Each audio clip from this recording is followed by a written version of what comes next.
England got the job done, and after game one, that is the most important thing. Yeah. Just win. I mean, we've sat in the studio on previous nights and said you don't care when you're in that changing room. You've won the game.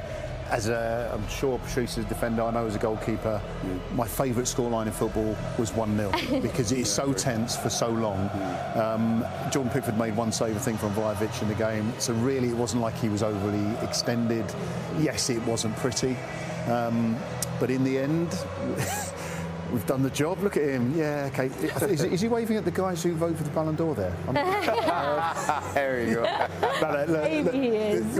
If England had won 7-0, then we would have gone great. We're still not going to win anything from winning that first game of the tournament. So the fact it was 1-0, the fact it was gritty. There's a lot for Gareth to think about, I'm sure. But we've got 3 points. Yeah, let's focus on the present. I agree with David. It's 3 points. 3 points, maybe not in the best fashionable way we expect England to play. It's the first game. It was difficult. Serbia didn't give up. They could have pushed it more and maybe equalize. But like David said, 1-0, what the best result for a defender and a goalkeeper? It's a clean sheet. Yeah. And it's the most difficult score to keep. Yeah, and England had a very good first half, obviously got the goal through Jude Bellingham. It wasn't quite the second half we were perhaps expecting from England, but did have some chances, and especially this one. Not especially that one, that's not the one I was talking about. That was not the one I was talking about. That was just a shot from Trent Alexander-Arnold. Yeah. This one, Jarrod Bowen, instant impact. Do you know what was interesting about this is for all the plaudits that Bukayo Saka was getting for the first half performance, he got in these positions, but his crosses weren't for the right person. Jarrod Bowen comes on, first thing he does, and that save by Rakovic, that is sensational. Yeah, absolutely. I feel for him. Because you're going to go in that change room making possibly the save of the tournament, and he was on the losing side, and it wasn't his fault. Yeah. Fantastic save, fantastic cross, fantastic header. I mean, the only thing really I would argue that Harry Kane did on a big positive, short of drawing the foul right at the end of the game to waste time. I mean, he was hardly involved in the game. But Jarrod Bowen comes on. You talk about impact substitutions. He comes on, takes on the fullback, gets the cross in. We get the chance, and if it wasn't for the save, we're sitting here talking about 2-0 at least. I think like you said, we should give a lot of credit to Harry Kane. I know as a number 9, people want you to score a goal, but didn't see how many times you have to hold the ball, getting a foul, lessing the pressure. It's a great game, and he deserved that goal. But what a save! It's going the opposite way. I mean, it's what a save. Harry Kane couldn't have done better than that. Maybe put the goal, but the goalkeeper was in. Yeah, it was an absolutely brilliant save. Now, Serbia were much improved in the second half. They didn't get the equaliser they needed. I'm not sure. There were sort of half chances, weren't they, David? But they were much improved in the second half, and England didn't really have a response.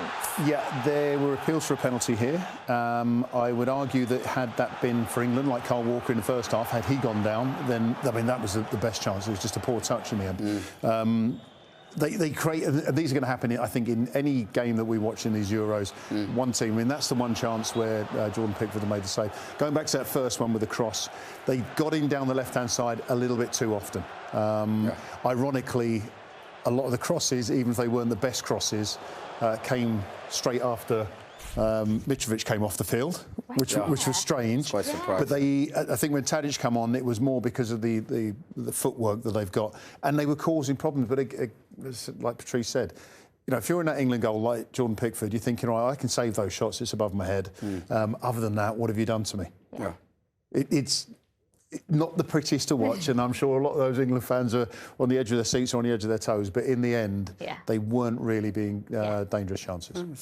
Stick to the present. Like, I know the fans, they will say, oh, we worry for next. No, you win. Enjoy the victory, recover, think about the next game. And have some burgers. Have some burgers and go again. Right, it is time for our change maker of the match, and it is the man that scored the winning goal, Jude Bellingham. Walker again looking to set him free, and this time he has snuck in behind the back, and it was a swift challenge in, and England score! It's Jude Bellingham! And it's taken them 12 minutes. And Jude Bellingham's wonder season just keeps on going and keeps on giving. He now puts England ahead in their opening match at the Euro. Now, Jude Bellingham scored the winning goal that's given England all 3 points. These are his numbers from today: a pass accuracy of 96%, 9 duels won. He scored as well. It came more in the first half, David, but it was still the performance that we were expecting and hoping for from Jude Bellingham. Yeah, and and before anyone tries to knock me down for Bukayo Saka, the cross was a deflection. It wasn't the cross that he meant, whereas Jarrod Bowen meant it. But if you just look at his movement, he knows it's a late run, and you know, as a Chelsea fan, it's a Frank Lampard type run where he's just coming in the box. No one's expecting him to come in. The deflection actually fools defenders because they're set for something else.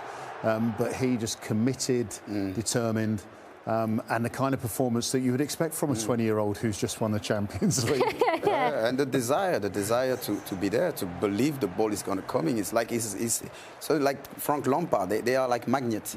You know, when that ball come in the box and they just come from behind, and even for the midfield to track your midfield down, it's quite difficult. But yeah, a lot of credit. I was even worried for him because I was like, he's running too much, he's doing too much. That was one of my worries. I was going to say, is there a worry? We saw it sort of with the back end of the season at Real Madrid. He did look a bit tired. We know he's going to play so many minutes for England at this Euros as well. Is there a danger of him playing too much football? I mean, if I'm a manager, I have to play him. Yeah, he's too good not to. I want him to play 90 minutes. But I think I just asking to more maybe defensive midfield, like Kobe Mano when he come in or whatever. So he will be maybe more focused on attacking because that's when he's scoring goal. He's doing like those runs. So that's my little worry. You can see even in the second half, sometimes he was carrying the ball too much. So he doesn't need to do that. But because maybe it's Bellingham and everyone expect him to do that, so he have to do those things. But he have to save also season. There we go. Holding his hamstring. That's not a good sign, guys, is it? This is not a good yeah, sign. but I mean, if you again sort of go back to last season, not the one just gone, the one before, he heavily taped up around the legs, around his thighs and his hamstrings. He does so much work in the game, and I think the problem with today's game was that as much as we're loving the fact that it's a 1-0 from a defensive point of view, you'd rather it be 2 or 3, and then you don't have to be playing. I think Harry Kane's involvement was a great header, yes, but limited. And a substitution that Patrice was shouting at half-time, not necessarily for Harry Kane, just to change it so England had more possession, more control. Yeah. Jude Bellingham doesn't have to do so much. Yeah. But, yeah, he's 20 years old. Ice bath, burger, video game, he'll be fine. Bit of mini-golf, he'll be absolutely fine. Well, Jude Bellingham was scorer of the winning goal that's given England all 3 points. He was your man of the match as well, and we can hear from him now. Well, Jude, congratulations. Jude Bellingham mania continues. Your goal means England are off to a winning start. How did you see it out there? Yeah, good game. I thought, they're a very tough side, very robust, strong, a big group of lads. And yeah, it was important that we prepared well for this game, and we did. The staff got it right. We prepared all week very well. And when it came to the game, we knew kind of the roles we had to do. We knew it was going to be a tight game. I know there's been a lot of goals in the other games, but I think we try and keep to our own standards and try and play the opposition that's in front of us and not kind of the theme of the tournament, if you like. So important that we got off to a start. So positive inside the camp, but on to the next one. Let's discuss the goal, because the manager said he wanted you to arrive in the box tonight and have an impact like that, and that's exactly what you did. Yeah, I've got used to kind of getting in the box, playing wide or taking people on through the middle, getting the ball wide and making it into the box. I've got into the habit at Madrid, and I wanted to carry my form into the Euros as well. And yeah, it's a great start for me personally to get me confidence up, and to help us win the game is the most important thing. What's the celebration with Trent Alexander-Arnold about? Just when we play Wolf, one of the staff loves that face when he doesn't have a clue what's going on. So that was kind of a little group celebration for the Wolf crew. It also looked like you took some pretty heavy challenges out there. Is that something you're having to get used to? Yeah. I think since I probably started playing at Birmingham, it's something that I've had to get used to. Before, I've probably not handled it the best in terms of letting myself get involved in a fight, but I think this time and today I felt really calm, I felt relaxed. I know my teammates had my back, so yeah, I think I've got to be ready for everything over the next 7 or 6 games now, and I'm willing to do whatever it takes. I'm willing to put my body through whatever to try and help the country win the tournament. Last time we saw you on a football pitch, you won the Champions League, you're player of the match tonight. Every single time you touch the ball tonight, you got a cheer. What's it like being Jude Bellingham right now? It's all right, yeah, it's all right. Could be worse, but no. Jude Bellingham is made up of amazing people, really. It's not just me who turns up and, you know, I'm able to play football and just enjoy it like I do. It's because I have such a great support network, my family, my friends, my teammates, you know, here and in Madrid. So I'm just so fortunate, and the football's the easiest part. Well done tonight. Let's hope that's not the only trophy you're getting your hands on. Yeah, hopefully. Thank you, Kane. Jude Bellingham, just 20 years old. It actually blows my mind every single time I hear that young man speak.